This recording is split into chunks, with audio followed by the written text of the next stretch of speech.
5krát na druhou stranu. Co největším rozsahu jedeme, jo? Už. No, tak první. A ničou? Ne, na bedra. Bedra. No. Super.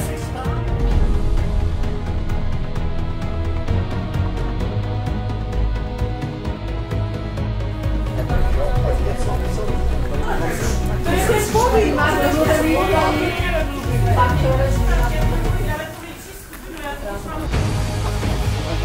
Otočka.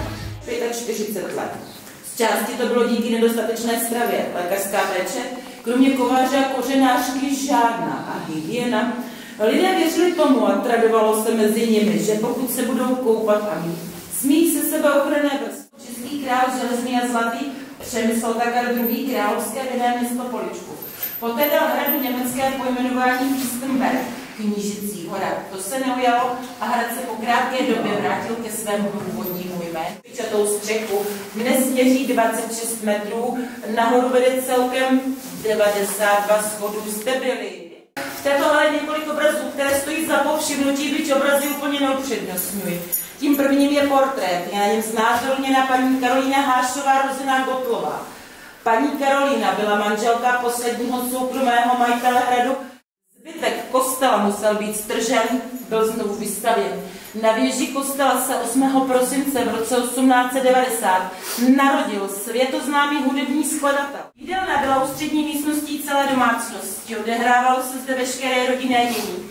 Nebývá obvyklé, aby na stropě bylo namalované otevřené nebe s letícími vlaštovkami.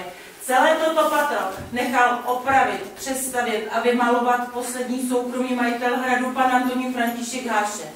Jmenuje Kaliope a je jedním z 5 hudebních nástrojů, které máme v tomto dámském salonu.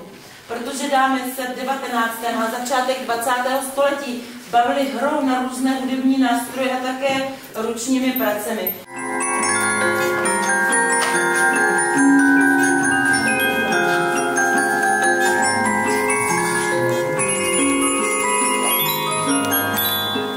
Obrázky, které jsou nad truhlou a veliký obraz, který je nalevo od skříně, je to příběh tragické lásky.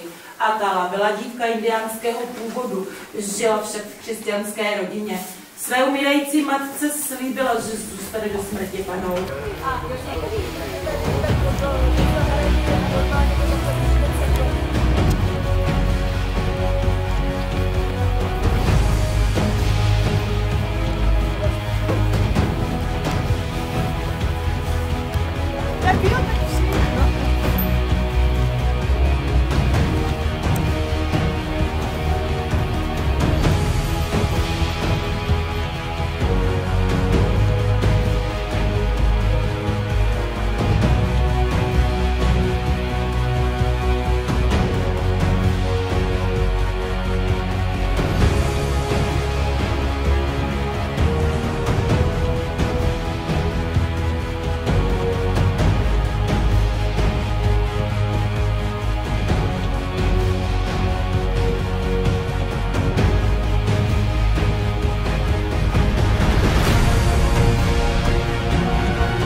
Počkej, co když se jako netrefím?